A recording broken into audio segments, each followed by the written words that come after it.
우리는 다 같이 갈라디아서 3장 15절부터 있는 말씀을 우리가 공부하겠습니다. 갈라디아서 3장 15절 다 같이 읽겠습니다. 형제들아, 사람의 예대로 말하노니 사람의 언약이라도 정한 후에는 아무나 패하거나 더하거나 하지 못하니라. 여러분, 사람이 요사이는 언약을 하고도 더하거나 패하거나 마음대로 하잖아요. 요새는 약속하자고 약속해놓고 난 다음에도 돌았으면 안 했다 그럽니다. 그러고 약속에 더하거나 빼거나 하죠.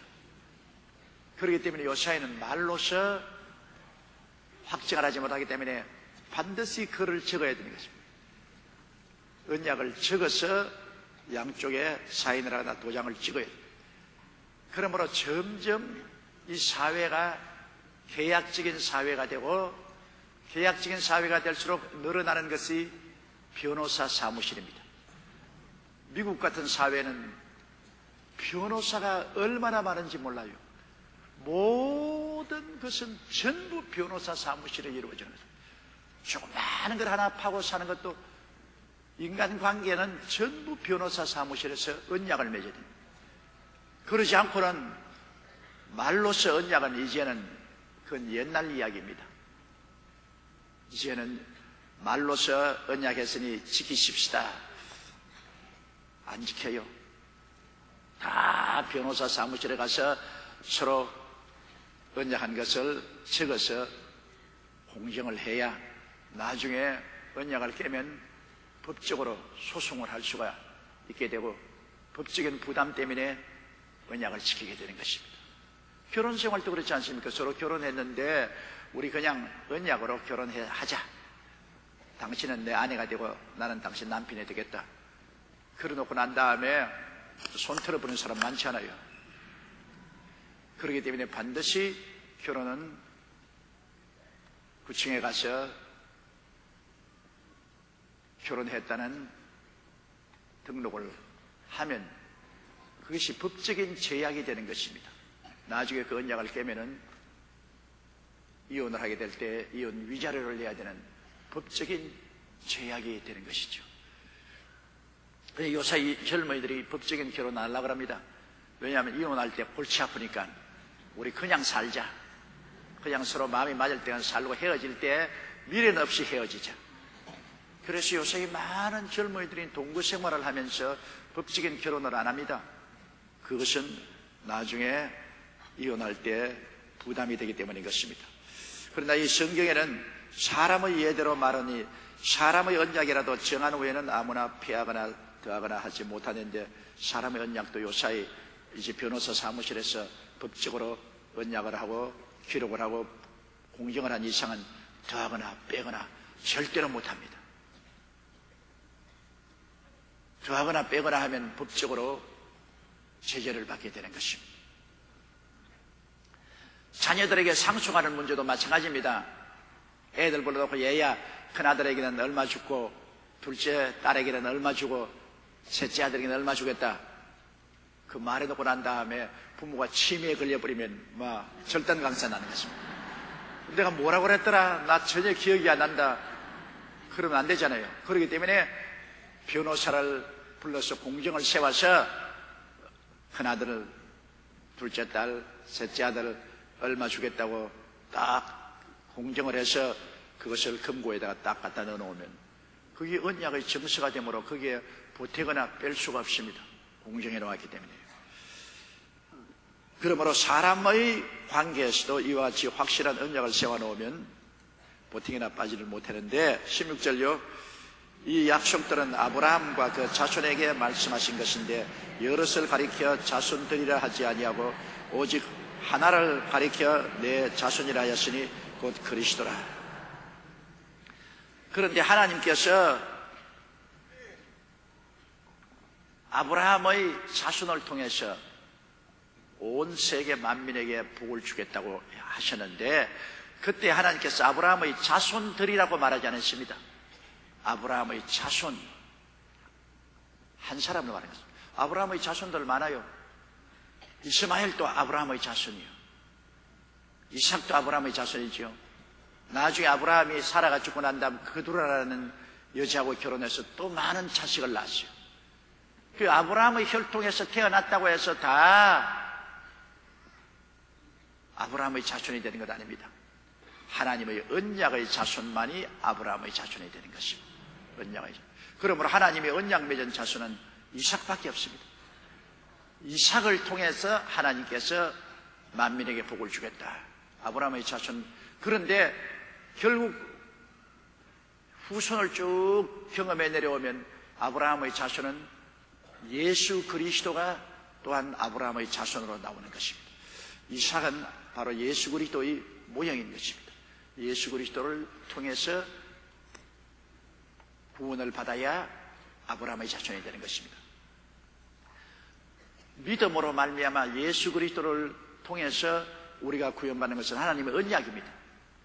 언약이라는 것은 여러분 계약과 틀립니다. 언약은 일방적으로 한 것입니다. 계약은 상대가 있지 않아요. 내하고 당신하고 계약을 맺는다.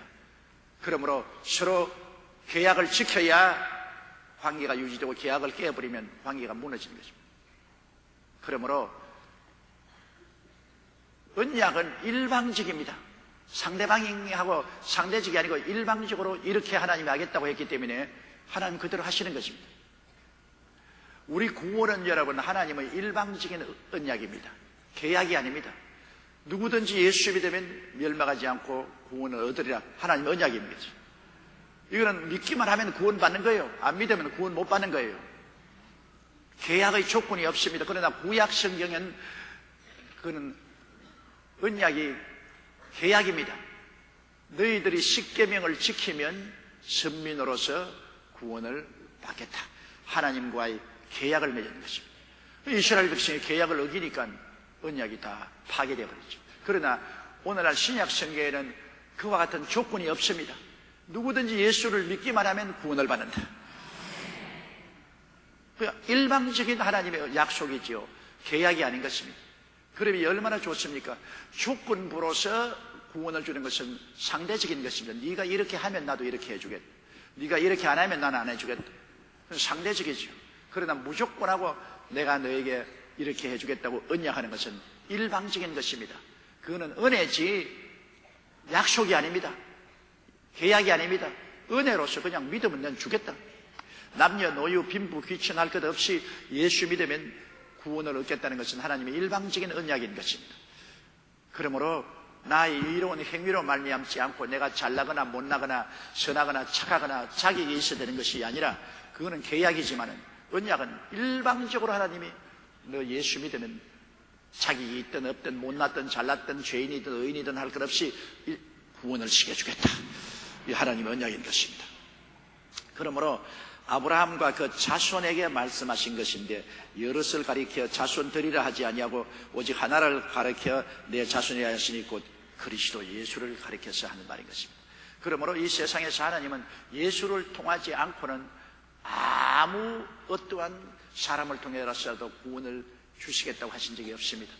하나님 유일하게 언약의 자손 이삭과 같이 언약의 자손을 통해서 하나님께서 구원을 주시는데 그 언약의 자손이 바로 예수 그리스도인 것입니다. 17절요. 내가 이것을 말하느니 사람의 미리 정하신 언약을 430년 후에 생긴 율법이 없이 하지 못하여 그 약속을 헛되게 하지 못하리라. 하나님께서 구원은 이삭을 통해서 나중에 나타날 예수 그리스도로 말미암아 주겠다는 것은 언약입니다. 언약이라는 것은 일반적으로 하나님이 명령하신 것입니다. 그러나 430년 후에 율법이 들어왔어요. 시내산에서 모세가 하나님께 율법을 받았는데 그것은 계약입니다. 이러이러한 조건을 행하면 너희들이 구원받겠다는 율법은 계약인 것입니다. 언약이 아닌 것입니다. 그래서 시내산에서 이스라엘 백성에게 십계명을 중심으로 한 하나님의 계명을 주셔서 이것을 지키면 나의 선민이 되고 구원을 받겠다고 한 그 계약은 언약보다 430년 후에 주어진 것입니다. 430년 전에 이미 하나님은 아브라함에게 믿음을 통해서 구원을 주겠다고 약속했기 때문에 훗날에 생긴 이 율법적인 계약이 하나님의 일방적인 언약을 취소 못합니다. 율법이 들어왔어도 하나님의 먼저 주신 언약을 취소하지 못하면 율법은 상대적이고 언약은 일방적입니다. 하나님이 일방적으로 이렇게 해주겠다고 약속하신 것을 나중에 율법이 들어와서 피하지를 못합니다. 그러므로 율법은 뭐 때문에 들어왔느냐? 나중에 보면은 율법이 들어온 것은 하나님의 언약을 피하려 온 것이 아니라 하나님께로 몰아치기 위해서 율법으로서 사람들을 가두어 주는 것입니다. 왜냐하면 자기가 자꾸 죄인 아니라 하니까 예수를 안 믿잖아요. 자기가 의롭다고 하니까 예수를 안 믿잖아요. 잘났다고 하니까 예수를 안 믿잖아요. 그러나 율법이 들어와서 이 자식아, 너 죄인이도 보통 죄인이 아니다. 새까만 죄인이다. 이 자식아, 네가 잘난 게 아니라 죽게 되었다. 너 고약한 놈이다. 율법은 우리를 폭로합니다.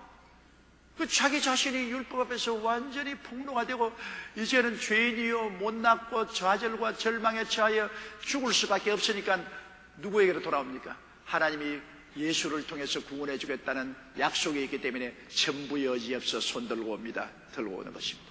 그러므로 율법은 참 좋은 것입니다. 율법이 몽둥이가 되어서 우리를 후려 때려가지고서 우리를 빨가벗겨 놓지 아니하면 절대로 주님께로 안 나옵니다. 사람들은 지가 잘난 줄 알고 있으니까요.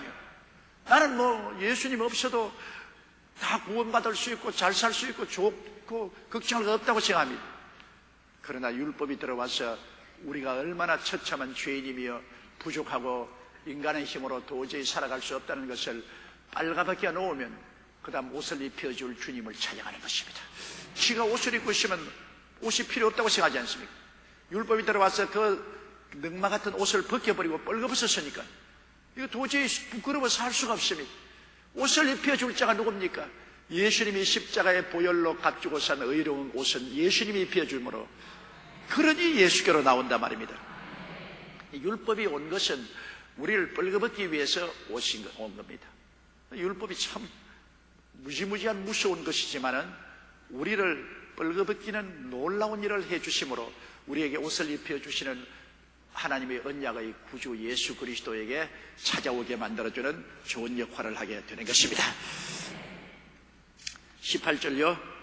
만일 유업이 율법에서 난 것이면 약속에서 난 것이 아니라 그러나 하나님의 약속으로 말미암아 아브라함에게 은혜로 주신 것이라.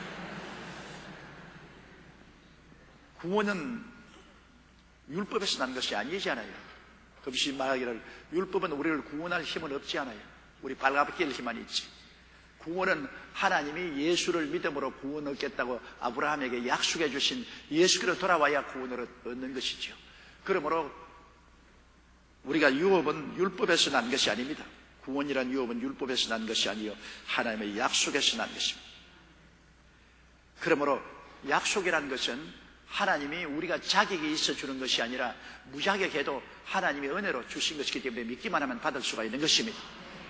그럼 우리가 율법이 우리 빨가벗겨 놓으면 우리는 돈도 없고 값주고 살 자격도 없지만은 예수 그리스도의 의로운 옷을 믿음으로 받아 입으면 되는 것입니다. 주님이 십자가에서 보혈로 값주고 사주신 용서와 의와 영광의 그 이복을 우리는 하나님께 나와서 믿기만 하면 받아 입을 수가 있는 것입니다. 그래서 우리의 유업, 용서와 의와 영광과 구원의 유업은 예수를 믿음으로 은혜로 우리가 받는 것이지 율법을 행위를 해서 자격을 얻어서 받는 것은 아닙니다. 율법은 지키려고 해도 못 지켜요. 아무리 지키려고 해도 못 지키고 자꾸 빨가벗겨요. 율법은 우리를 입히려고 준 것이 아닙니다. 빨가벗기려고 준 것입니다. 우리를 의인으로 만들기 위해서 준 것이 아니라 죄인으로 만들기 위해서 율법이 준 것입니다. 법이 없으면 죄도 없어요, 여러분. 교통신호에 여기는 유턴 하지 마시오 하는 법이 없으면 마음대로 유턴해도 교통수경이 안 잡아요. 그러나 하루아침에 이게 유턴하면 안 됩니다 하고 법을 만들어 놓으면 그 다음부터 유턴하면 다 잡혀요. 법이 없으면 안 잡혀요. 법이 있으면 법을 어기면 잡혀요. 그러므로 나라가 부패하고 부정할수록 법이 많아져요. 온갖 법을 다 만들어서 잡으려고 하니까 법이 많아져요. 나라가 의롭고 깨끗할수록 법이 없어져요. 왜냐하면 잡을 사람이 없기 때문에 법을 많이 만들 필요가 없죠. 우리나라에도 법이 점점 많아지는 것은 세태가 점점 더 악해지고 죄인이 점점 많아지기 때문에 그 다양한 악과 죄를 잡으려고 법이 많아지는 것입니다. 그러나 사람들이 점점 의로워지고 거룩해지고 깨끗해지면 법이 없어집니다. 잡을 필요가 없으니까요. 그러므로 법은 죄인을 잡기 위해서 있는 것입니다. 은혜는 용서하고 구원하기 위해서 있는 것입니다. 잡힌 놈이 용서해달라고 하지 안 잡힌 놈이 용서해달라고 합니까? 잡히면 한 번만 용서해달라고 그럽니다. 한 번만 용서해달라고.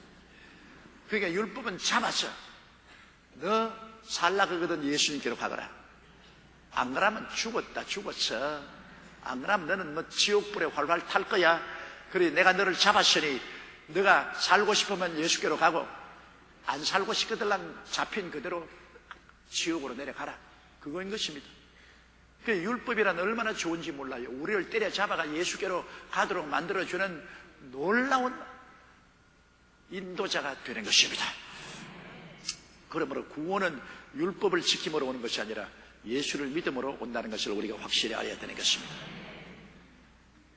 19절요. 그런즉 율법은 무엇이냐? 범법함을 인하여 더한 것이라. 천사들로 말미암아 중보의 손을 빌어 베푼 것인데 약속하신 자손이 오기까지 있을 것이라. 그럼 율법은 뭐냐? 범법함을 인하여 더한 것이라. 죄가 없으면 율법을 줄 필요 없잖아요. 죄를 범하기 때문에 죄를 잡기 위해서 율법을 주셨는데 그 율법은 하나님이 일방적으로 주신 것이 아니고 모세와 천사를 중매자로 삼아서 상대적으로 준 것입니다. 중매인을 통해서 주신 것입니다. 하나님이 직접 주시는 것하고 중개자를 통해서 준 것하고는 권세와 위험이 다릅니다. 하나님이 직접 주신 것은 패할 수 없어요. 그러나 중매인을 통해서 호렙산 가시는 굴이 됐어. 중매를 통해서 천사 통해 모세를 통해서 준 것은 언제나 취소할 수 있습니다. 그거는 상대적입니다.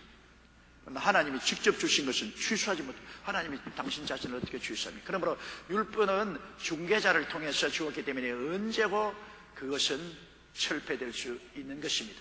하나님이 직접 준 언약은 세세 뭉토록 철폐될 수가 없는 것입니다. 20절요. 중보는 한편만 위한 자가 아니요 오직 하나님은 하나님이다. 중보는 하나님 편에 사람 편에 서서 중보를 하는 하나님 말씀을 받아서 사람에게 전달해 주는 것입니다. 그러나 하나님은 한 분뿐이다. 하나님이 언약은 하나님이 직접 하십니다. 중매자 통하지 않습니다. 하나님이 직접 하십니다. 그건 취소될 수 없습니다. 하나님의 구원 보십시오. 하나님이 세상을 이처럼 사랑하사 독생자를 주시니 누구든지 저를 믿으면 멸망하지 않고 영생을 얻으리라. 하나님이 직접 주신 말씀입니다. 직접 언약입니다. 예수님 하나님의 아들이 오셔 직접으로 우리에게 구주가 되어 주신 것이기 때문에 중개자가 필요 없습니다. 우리가 직접 예수님을 통해서 하나님의 구원을 받습니다. 율법은 하나님이 직접 주신 것 아닙니다. 하나님 모세를 통해서 주신 것입니다. 그렇기 때문에 하나님께서 일방적으로 주신 언약과는 틀립니다. 이것은 상대적이기 때문에 이것은 이쪽 상대가 불순종하고 지키지 않으면 하나님이 철폐해버립니다. 이건 너와 나와의 사이의 문제이기 때문에 중매자를 통해서 너에게 전달해 주는데 네가 안 하겠다고 하니까 철폐됩니다. 여러분 결혼하고 마찬가지입니다. 결혼 직접 자기가 선택했으면 그것은 지켜야죠. 그러나 중매쟁이가 와가지고서 신랑 편하고 신부 편하고 중매를 섰는데 그 중매한 조건을 일방적으로 지키지 않으면 그 결혼은 폐기되는 것입니다. 중매쟁이는 원래 거짓말 많이 하잖아요. 신랑이 이렇다 저렇다 그냥 굉장히 칭찬하고 신부도 그냥 학교도 못 나온 학교도 나왔다 그러고 굉장히 칭찬. 그러나 나중에 중매쟁이를 통해서 결혼하려고 딱 보니까 결혼하고 보니까 완전히 틀렸단 말이에요. 그러면 취소될 수 있어요. 중매쟁이를 통해서. 그러나 내가 직접 만나서 이야기해보고 직접 내가 다 알아보고 그리고 내가 결혼한 것은 취소 못합니다. 내가 직접으로 결정했기 때문에 일방적입니다. 중매를 통해서 한 것은 중매 상대적이기 때문에 약속을 안 지키면 취소할 수 있지만 내가 직접 한 것은 취소 못합니다.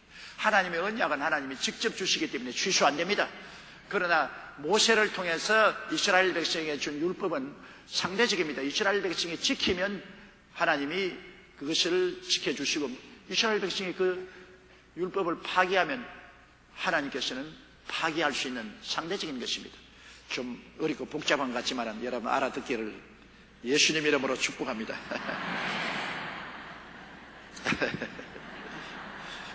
21절요. 그러면 율법이 하나님의 약속들을 거스리느냐? 결코 그럴 수 없느니라. 만일 너희 살게 하는 율법을 주셨다면 의가 반드시 율법으로 말미암느니라. 그럼 율법이 하나님과 원수가 되느냐? 아닙니다. 율법은 하나님의 원수가 되는 것이 아니라 하나님을 도와주는 지팡이와 막대기가 되는 것입니다. 왜냐하면 율법이 우리를 죄인으로 안 만들어주면 우리가 용서와 의를 찾아 나갈 수가 없지 않아요. 우리가 율법을 지켜서 의롭게 될 수 있다면 예수 그리스도 구주가 필요 없습니다. 그런데 율법을 지킬 재간이 없어요. 율법을 지킬 재간이 어디 있어요? 우리 한국의 국가법도 우리가 다 지킨다면 감옥이 필요 없잖아요. 왜 감옥이 필요합니까? 율법을 인간의 법도 못 지키기 때문에 감옥에 들어가야 됩니다. 하물며 하나님의 법을 자기가 온전히 하나님 앞에 지켜서 의롭게 될 사람은 아무도 없죠. 율법을 통해서 다 의롭게 될 수 있는 실력이 있고 능력이 있으면 예수 그리스도 구주가 필요 없어요. 내가 율법 다 지키지. 사람은 타락했기 때문에 허풍지쟁입니다. 허풍을 떨지만은 속은 비어 있어요. 율법을 지킬 실력이 없습니다. 실력이 없어요. 옛날에 미국 사람이 한국에 처음 왔을 때 그때는 영어를 요거만치만 해도 뭐 기세당당했습니다. 해방되고 난 다음 미국 사람 왔을 때 영어 몇 마디만 하면 일본 적산집을 그냥 얻기도 하고 뭐 어마어마한 큰 소리 했습니다. 영어 잘하는 것이 그때 그렇게 부럽대, 우리 어릴 때 보니까. 그런데 아버지가 논밭 다 팔아가지고서 아들을 일본 동경에 가서 공부를 시켰는데 이놈이 아버지 돈 가지고 공부는 안 하고 내내 유흥으로 돌아다니고 놀기만 했다. 그런데 미군들이 상륙했을 때 우리 아들은 일본 동경 가서 공부했기 때문에 영어를 할 줄 알고 이제는 우리 아들 통해서 크게 성공하게 되었다. 그래 아들이 돌아왔을 때 아버지가 물었습니다. 너 영어를 잘하는데 이제 우리 이제 팔자 펴게 됐으니 어디 영어 좀 해봐라. 이 말을 뭐라고 말하냐? 가만히 하이토슈벨. 하이라는 것은 이런 말로 팔이란 말입니다. 수벨이라는 것은 미끄러진다는 말인 겁니다. 파리가 미끄러진다. 영어 아닙니다. 영어는 forehead인데 하이토슈벨 영어같이 들리거든요. 와 영어 잘하구나. 그러면 농사지는 저 논두렁을 뭐라고 그러니까 아농처럼 그러거든. 와 우리 아들 뭐 영어 뭐 기가 막히게 말한단 말이지. 그래가 아들을 데리고 미국 사람에게 딱 가니까 미국 사람이 와서 하이토슈벨 아논처럼 그러니까 미국 사람이 볼태기를 올리시래요. 어디 사람을 놀려도 요 분수가 있지 웃기는 소리 하냐고. 그래서 낭패를 했다는 이야기를 제가 어릴 때 들었었습니다. 이 가짜를 말하면 가짜는 통과가 안 돼요. 속에 실력이 없으니까 안 되잖아요. 그러나 열심히 공부해서 속에 실력이 딱 들어있으면 문제에 딱 부딪히면 문제를 해결할 수 있잖아요. 속에 들은 것이 있기 때문에.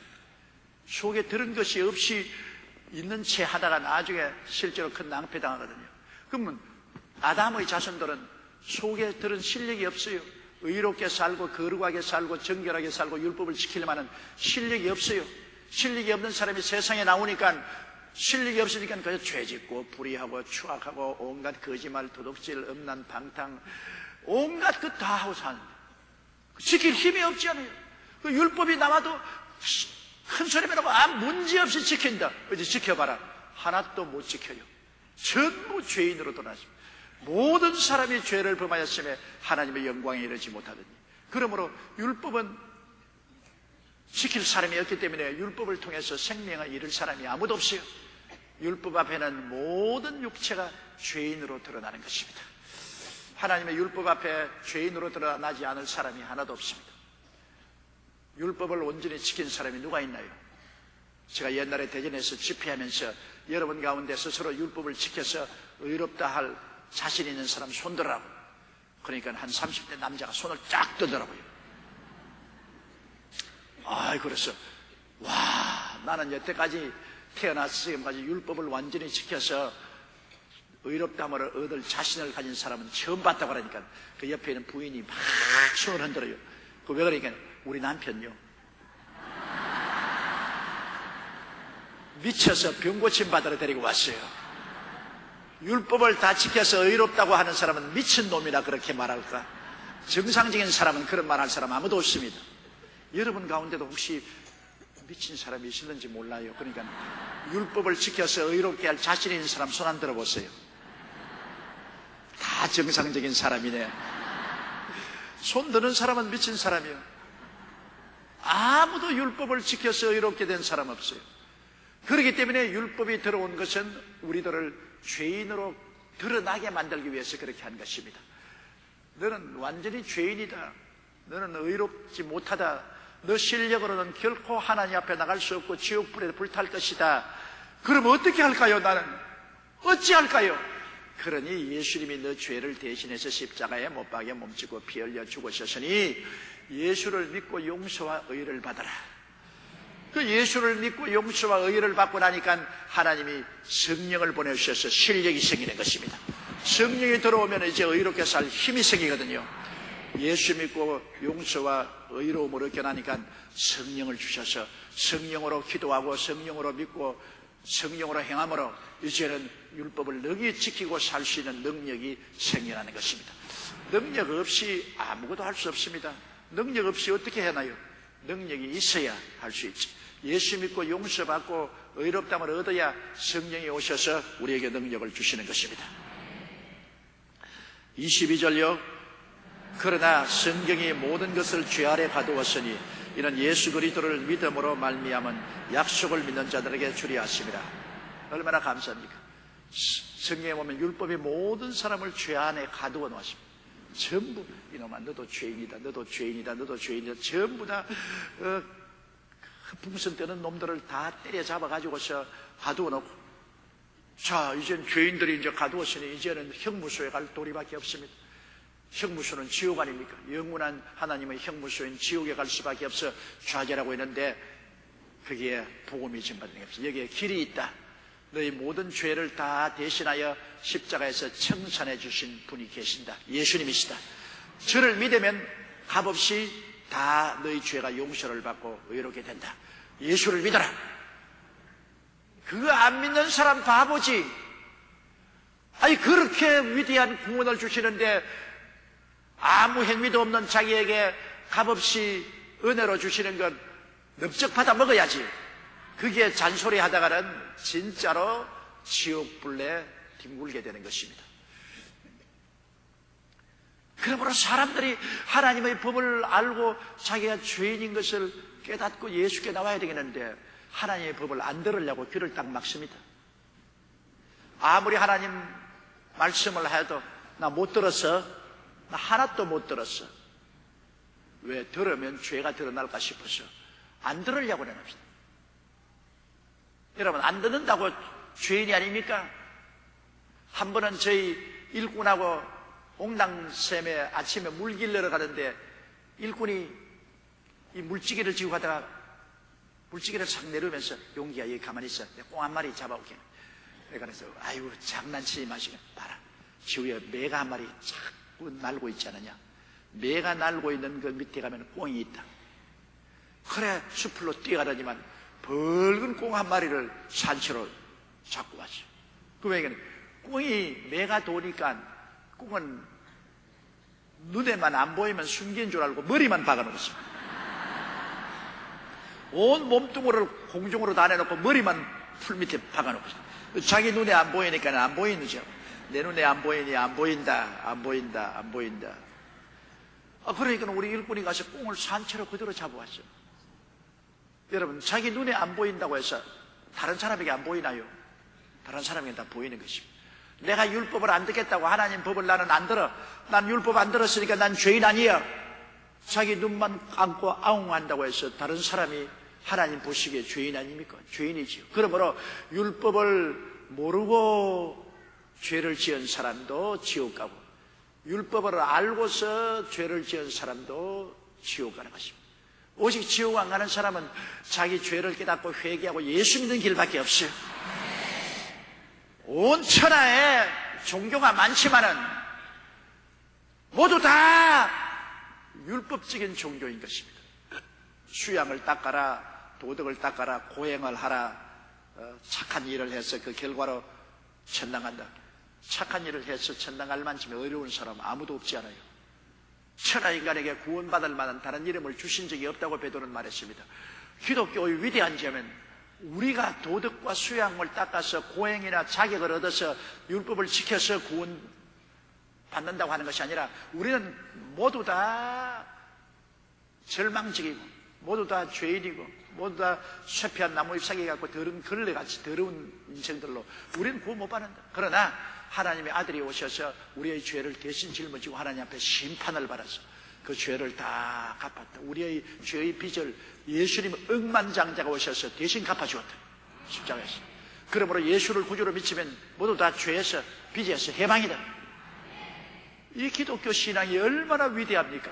구원을 받으려면 이 길밖에 다른 길이 없어요. 용서받고 탕감받는 길 이외에는 내 힘으로는 절대로 안 돼요. 온 천하에 이렇게 놀라운 구원의 길이 어디 있으며 이 놀라운 은혜가 어디 있습니까? 정말 자다가 일어나서도 깜짝 놀랄 은혜가 예수 믿고 구원받는 것입니다. 예수 천당이요. 예수 천당. 옛날 최글런 목사님은 평양신학교 다니는데 하도 낙제를 합니다. 왜냐하면 시험 칠 때 밤새도록 산에 올라가서 산기도 하고 난 다음 내려와서 시험지 떡 바라보고 왔다. 성령님도 시험은 절절매네. 시험을 공부를 해야지. 밤새도록 믿습니다 하고 내려왔으니까 성령님도 절절맨다 그럽니다. 하도 낙제하니까 나중에 평안신학교 교장이 와서 졸업장을 떠서 나가달라고 빌었습니다. 학교 안 가고 늘 낙제해서 앉아있으니까 나가달라고 빌었습니다. 그분 나와서도 별로 많이 공부를 많이 못하고 설교에 지식은 없지만 한마디는 꼭 예수 천당. 예수 천당. 예수 믿어야 천당 간다. 그 확실한 진리 아닙니까? 행함으로 구원받는 것이 아니라 은혜로 믿음으로 천당 간다. 그런데 하루는 이 학생들이 학교에서 쫙 나오니까 예수 천당, 얘들아 다 예수 천당. 그런데 한 아이에게 나가서 예수 천당! 그러니까 아유 아버지 내 아닙니까? 딸이에요 딸이. 야 이년아 딸이라도 예수 천당이다.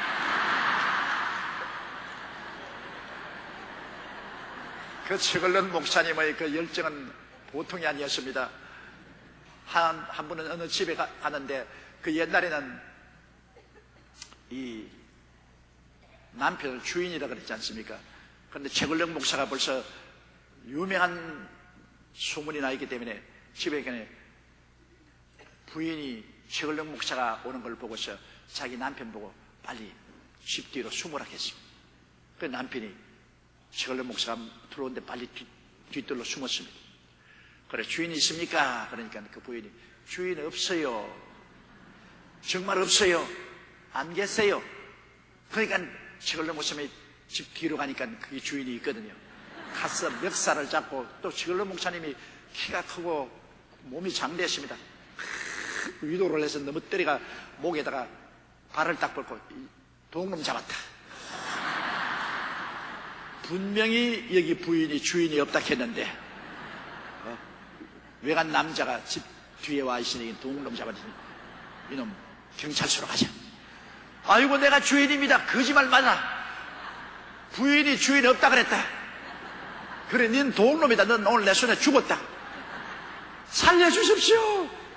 예수만 믿으면 살려주겠다. 아이고 예수 믿겠어요. 예수 믿겠어요. 그래가 털털 털고 나와서 회개 예수 믿어. 최근에 목사의 전도 방법은 그런 방법이었습니다. 그러고라도 그런 정말로 많이 전도했습니다. 수많은 사람을 주께로 인도했었습니다. 그가 단순한 메시지 예수 천당 그 말 한마디가 모든 진리가 그 속에 들어있는 것입니다. 예수 천당이지 예수 이외에는 천당 없어요. 예수 외에는 지옥밖에 없습니다. 예수 그리스도 안에서만이 천당이 있는 것입니다. 그러므로 여러분도 전도 정 안 되거든 예수 천당만 외치세요. 예수 천당입니다. 예수 없으면 지옥입니다. 예수 믿고 천당 갑시다. 그 다음에는 성령이 역사해 줄 것을 믿어야 될 것입니다. 23절요.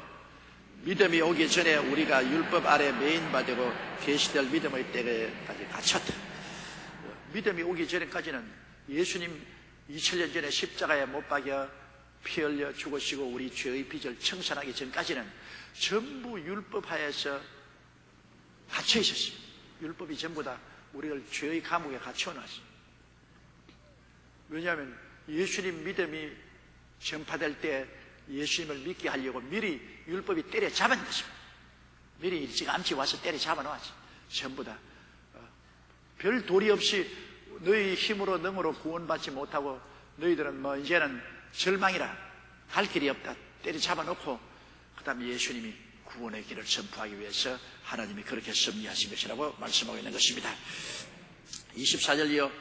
이같이 율법이 우리를 그리스도에게로 인도하는 몽합선생이 되어 우리에게 믿음으로 말미암아 의롭다 하심을 얻게 하려 하심이라. 몽합선생, 옛날에 우리 한국에서는 부잣집에서는 자식들을 수당에 가서 공부시키는데 벌써 4살, 5살 될 때부터 수당에 보내요. 하늘천 따지 가물 연두르만 지부집주 넓은 그칠왕 천자문을 그때부터 가르치기 시작한 것입니다. 그런데 이제 양반집 자식들, 선비의 자식들이 일찌감치부터 수당에 가서 앉아가지고서 선생님에게 매를 맞아가면서 공부하는 게 참 안 좋거든요. 괴롭거든요. 자기 친구들 상민들의 애들은 세기도 차고 연도 날리고 숨바꼭질도 하고 노니 너무나 그것이 하고 싶거든. 그래야 그냥 학교를 보내면 수당에 가지 않고 뺑소니를 쳐버리는 것입니다.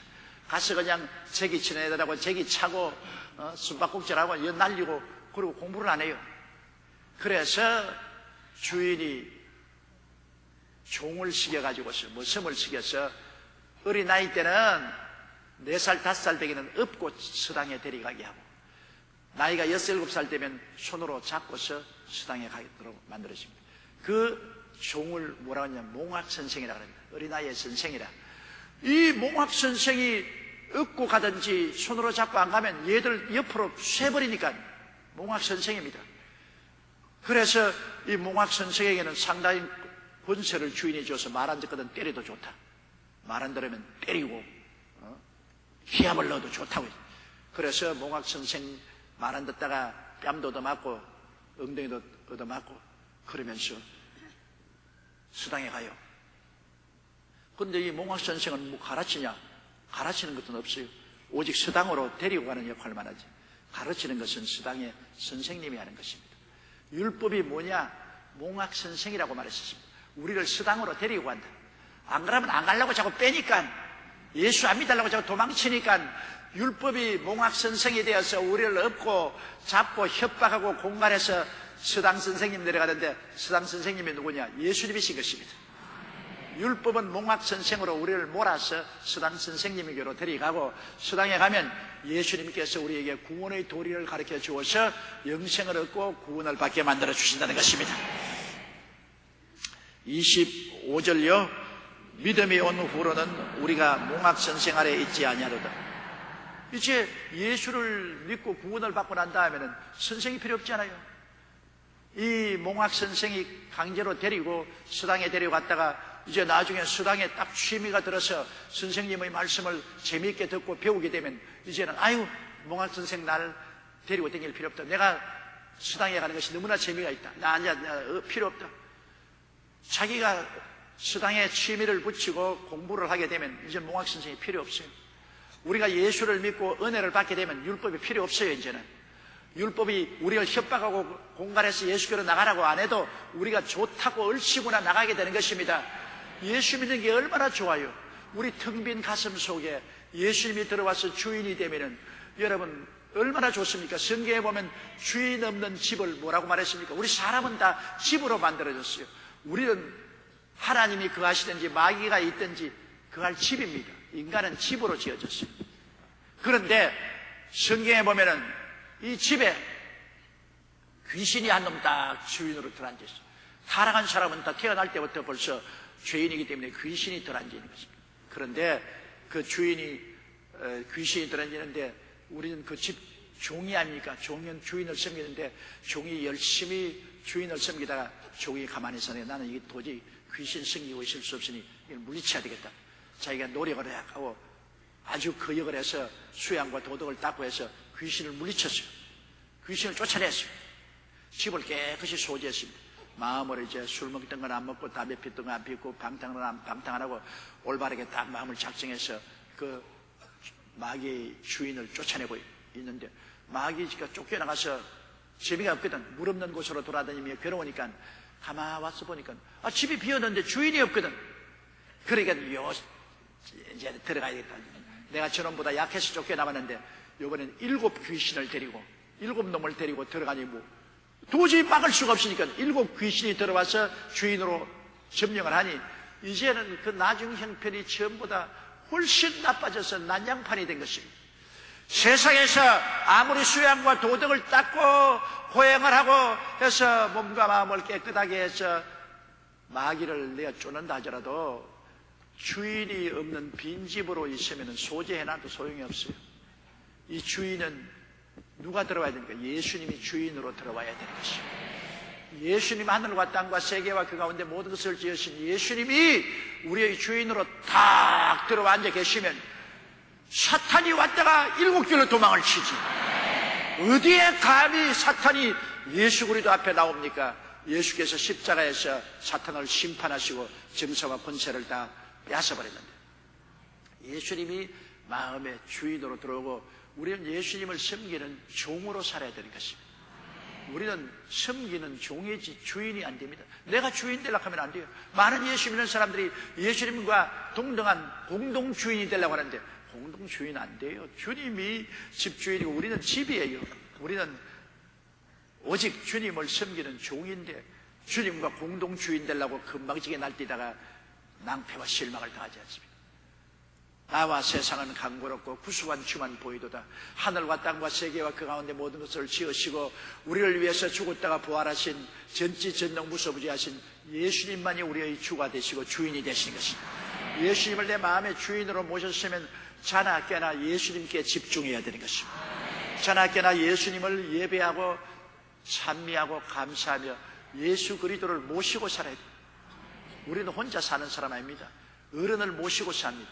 예수 그리스도가 우리 주인이요 우리 어른이요 예수님 모시고 사는 것이 우리들인 것입니다.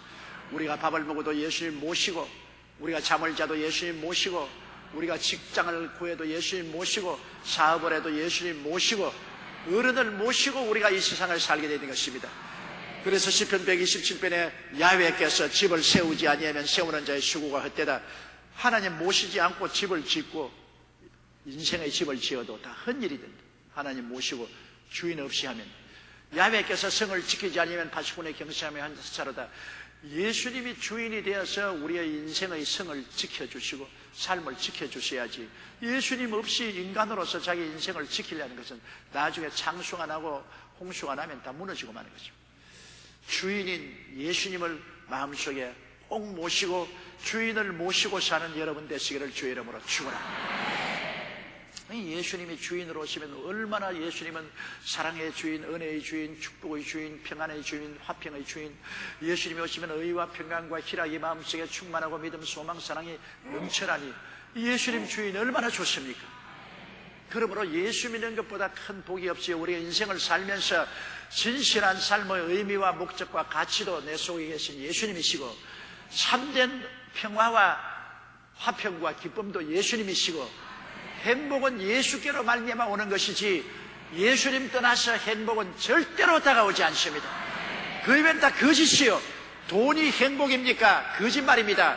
권력이 행복입니까? 거짓말입니다. 세상 쾌락이 행복입니까? 거짓말입니다.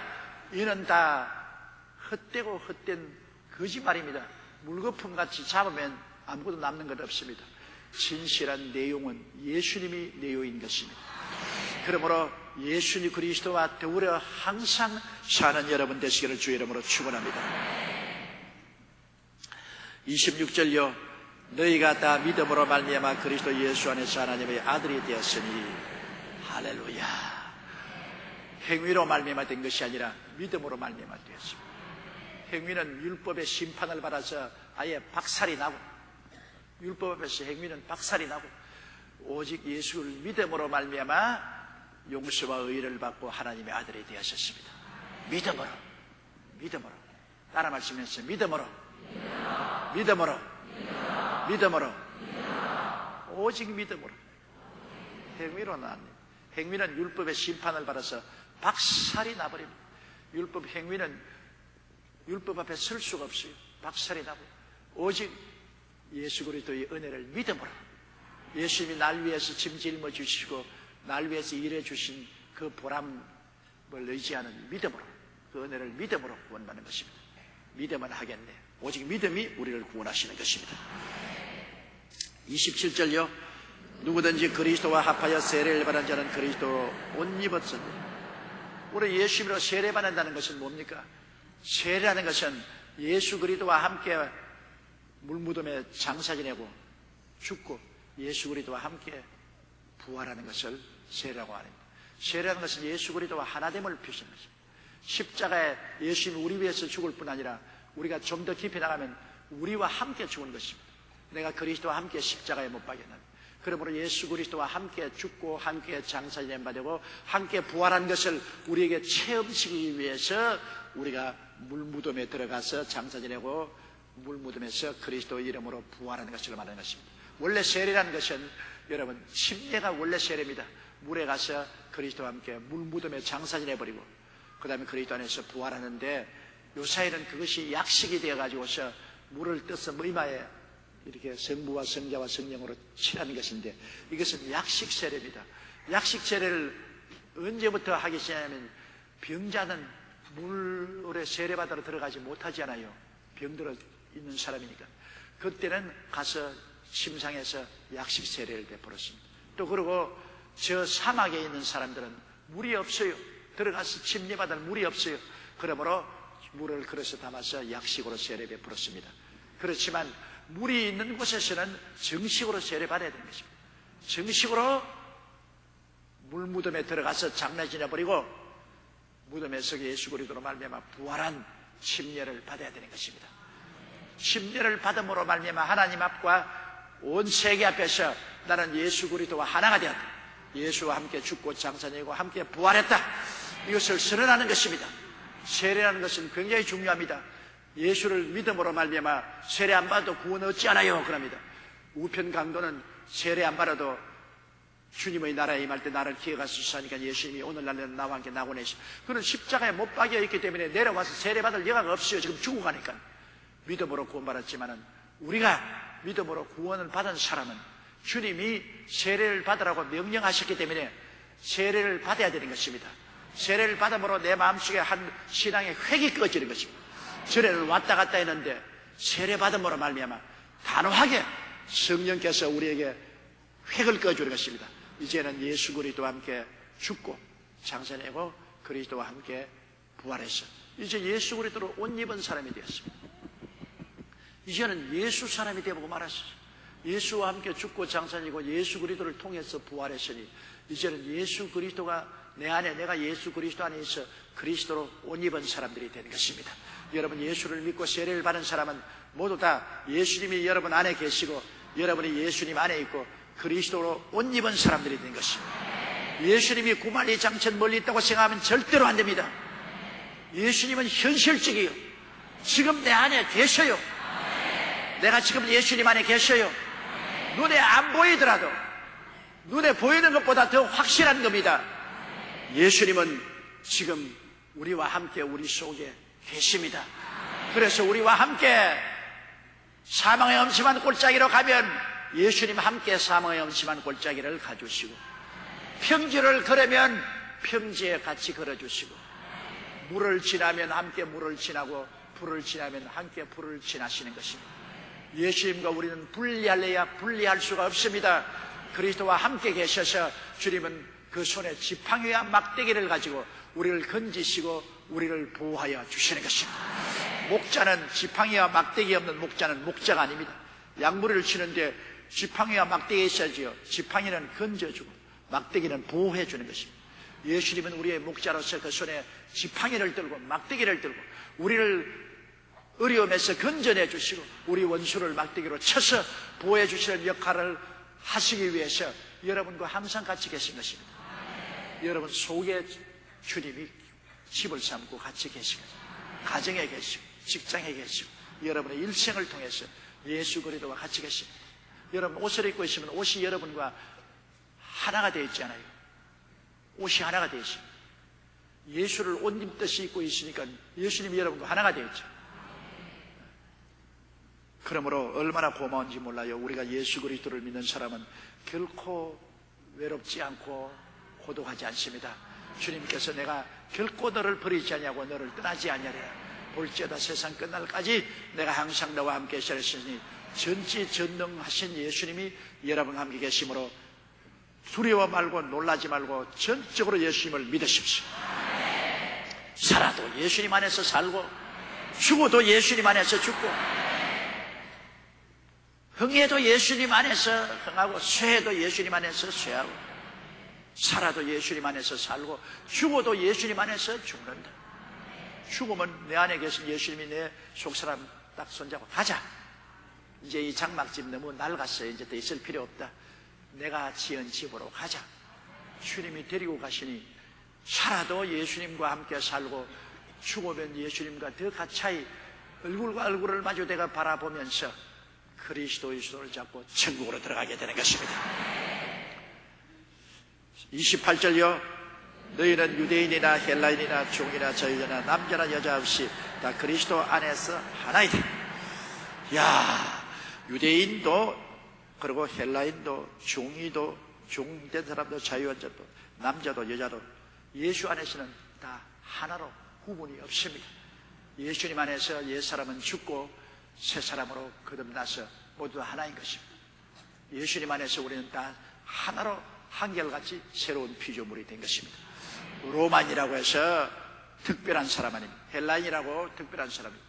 종이라고 해서 하늘나라에도 종이 되는 것이 아니고 자유인이라고 해서 더 자기의 자유인이 되는 거 아닙니다. 예수 안에서는 모두 다 그리스도를 말미암아 구원을 얻어 흑암의 권세에서 건져내서 사랑의 아들 나라로 옮겨서 그리스도의 모습을 닮아 그리스도와 함께 살게 되는 것입니다. 남자도 여자도 성적 구별이 없습니다. 우리는 다 그리스도 안에서 한 하나님의 자녀로서 영원 무궁토록 주를 섬기면서 기가 막힌 즐거움을 가지고 살게 되는 것입니다. 장차 다가올 세상은 성도들의 행복과 즐거움을 위해서 지어놓은 세상입니다. 일하고 땀 흘리는 것이 없어요. 이 세상은 저주받은 곳이기 때문에 이마에 땀을 흘리고 수고하고 무거운 짐을 짊어지고 내가 일을 하면서 살기 때문에 눈물과 고통과 괴로움이 끊임없지만은 하늘나라에는 일이 없어요. 짐이 없어요. 짊어지고 갈 짐도 없고 우리가 해야 될, 그래서 먹고 살아야 될 일도 없어요. 주님이 다 이루어 놓으신 것입니다. 내가 다 이루어 놓았다. 그곳에서는 주님이 예비한 것을 100% 즐기며 사는 것입니다. 자고 나도 즐기고 깨고 나도 즐기고 세월이 지나가도 즐기고 억금년이 지나가도 즐기고 피곤치 않습니다. 아무리 뛰어다니고 등산을 하고 다른 박질해도 피곤한 게 없습니다. 그리고 곤비함이 없습니다. 마음에 염려, 근심, 불안, 초조, 절망, 슬픔이 있어 마음이 우울하고 곤비하게 되고 살 희망이 없으면 곤비가 없습니다. 마음이 항상 새로워지는 것입니다. 새 힘을 얻어 독수리가 날개치며 올라간 것 같아 신바람 나게 사는 것이 천국입니다. 그러니 여러분 한번 생각해 보십시오. 내가 이렇게 설명해도 천국의 만분지 1도 표현 못한 것입니다. 아예 바울 선생은 이야기 안 하겠다 그랬습니다. 이야기하면은 서투르게 이야기해서 천국을 설명 못하기 때문에 내가 셋째 하늘에 올라가 보았는데 인간의 말로서 말할 수 없다고 그랬어요. 이 말로서 표현하려니까 오히려 그 잘못 표현할까 싶어서 바울 선생은 내가 말 못하겠다 그랬습니다. 바울은 말 못하겠는데 나는 말 좀 했어요. 이 아름다운 천국을 놓치면 인생을 헛살한 것입니다. 지옥에 내려가면 얼마나 고통스럽겠습니까? 희망이 없는 곳, 영원히 불타는 곳, 영원히 불타는 곳. 여러분, 성면 보십시오. 성면은 불에 넣으면요, 스스로가 불이 타는 게 아니라 불이 성면 속에 들어가서 성명이 불덩어리가 됩니다. 불덩어리가 되지만 성명은 타지 않습니다. 타지 않으면서 불이 속에 들어가서 불덩어리가 돼요. 우리 영혼은 지옥에 들어가면 타지 않습니다. 불이 영혼 속에 들어와서 불덩어리가 돼요. 세세뭉토록 불덩어리가 되어서 고통을 하면서도 안 죽어요. 안 죽고 불덩어리가 되는 것이 성면하고 한 가지입니다. 차라리 죽어버리면 좋죠. 그 얼마나 잡입니까? 그 고통이 없어지고 그냥 죽어 없어지면 얼마나 잡이겠습니까? 그러나 영혼은 죽지를 않아요. 영원히 불길 속에 발부둥 치고 있어야 되니 차라리 안 태어나면 좋죠. 그래서 예수님은 가룟 유다를 보고, 유다야, 차라리 안 태어났으면 좋을 뻔당했다고 말했습니다. 안 태어났으면 좋을 뻔당했다. 하나님은 인생에게 정말 좋게 하기 위해서 하나님의 형상과 모양대로 지어받게 했습니다. 하나님이 영이시니까 우리는 영으로 지어받았습니다. 하나님이 우리에게 영원히 살게 하기 위해서, 짐승들은 육혼만 가지고 죽으면 없어지지 않고 영원히 살게 하기 위해서 우리 영혼을 만들어 주었는데, 이것이 오히려 안 믿는 사람은 큰 화가 되었습니다. 차라리 육혼만 가지고 이 땅에 살다가 죽어서 없어져 버리면 모르겠는데, 영혼을 가진 사람은 죽지 않기 때문에, 구원받은 사람은 너무나 영광스럽게 하나님과 더불어 영생복락을 누리지만은, 구원을 못 받은 사람은 영원히 죽을 수가 없이 지옥에서 불타야 될 것입니다. 그러므로 인간은 극치의 기쁨을 누리는 존재가 될 수도 있고 극도의 절망에 처할 인간이 될 수 있는 양극을 가지고 있는 것입니다. 그러므로 우리가 예수를 전도하는 것이 얼마나 화급한지 몰라요. 믿으면 구원 얻고 믿지 않으면 지옥 가는데요. 그러니 어찌한지 구원해야죠. 어찌한지 믿든지 안 믿든지 구원해야죠. 교회 교인 수가 많아지고 적어지고 그건 문제가 아닙니다. 뭐 교회 교인 수 모아가지고서 사업하려는 겁니까? 하늘나라는 사업하는 것이 아닙니다. 이거는 구원하는 것입니다. 어떠한 사람이 저보고 자꾸 대교회주의자고 욕을 하는데, 큰 교회 세웠습니다. 교회당 크게 짓고 대교회주의. 저는 교회 사업하려고 큰 교회 지은 건 아닙니다.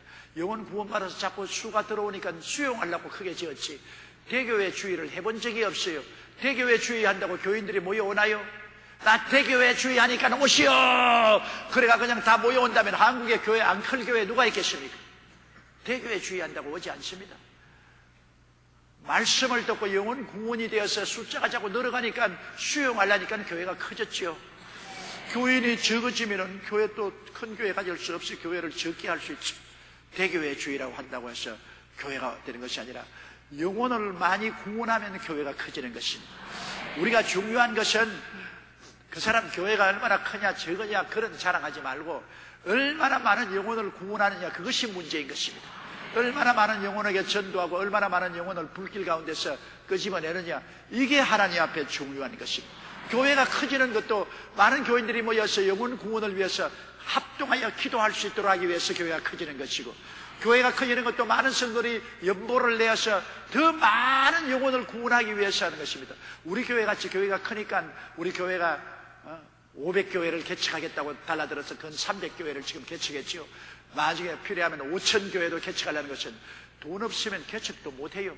그러니까 교회가 커지니까 교인들이 헌금 모아서 개척교회하고 온 세계 600명의 선교사를 내보내서 선교사들이 일을 하고, 그리고 사회에 공헌하기 위해서 엘림갓 복지동산같이 청소년들 교육시키고 노인들 돌보고, 그리고 국민일보같이 문화선교를 통해서 매일매일 같이 기독교의 복음을 심고 온 한국 전체 구석구석마다 달리게 하는 이러한 일들은 교회가 크니까 그런 유익이 있어요. 그러나 교회는 사업하는 것이 아닙니다. 그렇기 때문에 내가 이런 사업하기 위해서 교회를 키우겠다, 그런다 교회 커지는 아닙니다. 하나님이 영혼 구원을 많이 해주어서 교회가 커지면 그 교회는 그 힘을 가지고 더 많이 영혼 구원을 하기 위해서 사회 다방면으로 진격해 나가야만 되는 것입니다. 첫째도 구원이요, 둘째도 구원이요, 셋째도 영혼 구원인 것입니다. 영혼 구원만 마치면 교회는 이 땅에서 더 이상 필요 없어요. 주님이 오신 날 이 건물 주님 가지고 갈 줄 압니까? 아닙니다. 주님께서 여러분을 데리고 가시는 것입니다. 여러분이 보배지 이 건물이 보배는 아닌 것입니다. 29절요.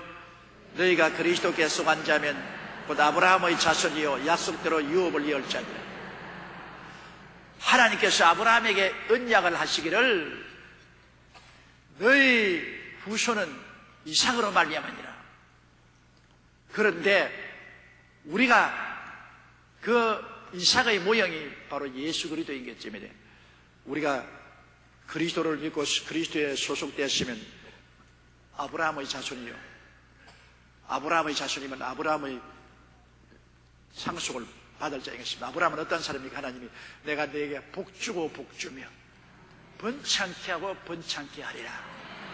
예수 믿는 사람 복복게 되시오. 왜냐하면 우리는 믿음으로 아브라함의 자손이 되고 아브라함의 유업을 이을 자라고 했으니까. 아브라함은 벌써 이 땅에 있을 동안에 하나님께서 언약을 주었습니다. 조건 없이 하나님 일방적으로 내가 내게 복주고 복주며 번창케 하고 번창케 하리라. 아브라함이 하나님을 믿고 순종할 때 하나님은 복을 주고 번창케 했습니다. 우리가 하나님의 언약을 믿고 순종하면 우리도 다 복받을 후보자들인 것입니다. 아브라함의 유업을 이을 자들이니까 우리는 복된 사람이요 복인이 되었다는 확신을 가져야 되는 것입니다. 따라 말씀하십시오. 나는 아브라함의 자손으로 아브라함의 복을 유업으로 받은 사람이다. 나는 복받은 사람이다. 할렐루야.